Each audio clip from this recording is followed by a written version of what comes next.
गोर लगै छी। हम चमचम मैथिली गीत में अहाँ समस्त मिथिलावासी के स्वागत करै छी। बरसाइत पूजा के बहुत बहुत शुभकामना सब गोरा के। तो आई एगो हम बरसाइत के गीत कहै छी। एहि गीत के रचनाकार हम अपने छी। अहाँ सब ई गीत हमर जरूर सुनब देखब, और यदि हमर गीत अहाँ सबके नीक लागे तो हमर चैनल के सब्सक्राइब, हमर वीडियो के लाइक अहाँ सब जरूर कऽ देबै। चलू साखी चलू साखी, जनक जी के अंगना है बरसाइत के दिन माँ। सिया धिया पूजत बरसात है पावन के दिन माँ। सिया धिया पूजत बरसात है पावन के दिन माँ। सासू जी भार पठलखीन लहंगा सारी है बरसात के दिन माँ। चुंदरी में भरल सोहाग है बरसात के दिन माँ। चुंदरी में भरल सोहाग है बरसात के दिन माँ। चलू साखी चलू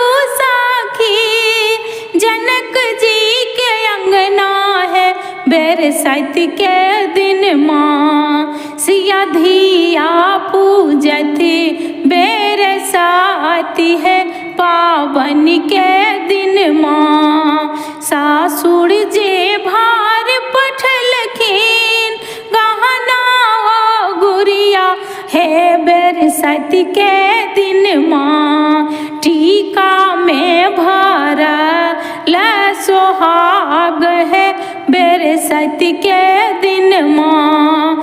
टीका में भरल सोहाग है बरसात के दिन माँ। गोतनो जे भार पठलखीन गौरी बना कहे बरसात के दिन माँ। गोतनो जे भार पठलखीन गौरी बना कहे बरसात के दिन माँ। बिसहारा में भरल सोहाग है बरसात के दिन माँ। बिसहारा में भरल सोहाग है बरसात के दिन माँ। चलू साखी चलू साखी, जनक जी के अंगना है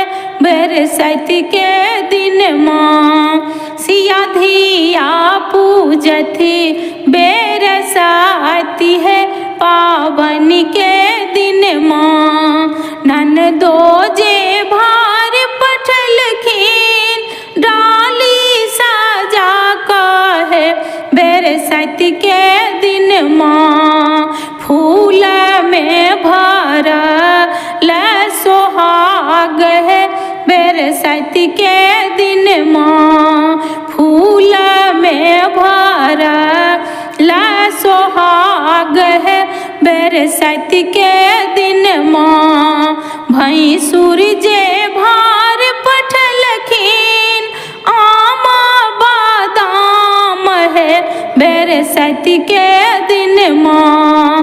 भैंसुर जे भार पठलखीन आमा बादाम है बरसात के दिन माँ। नवेद में भरल सोहाग है बरसात के दिन माँ। चलू साखी चलू साखी, जनक जी के अंगना है बरसात के दिन माँ। सिया धिया पूजत बरसात है पावन के दिन माँ।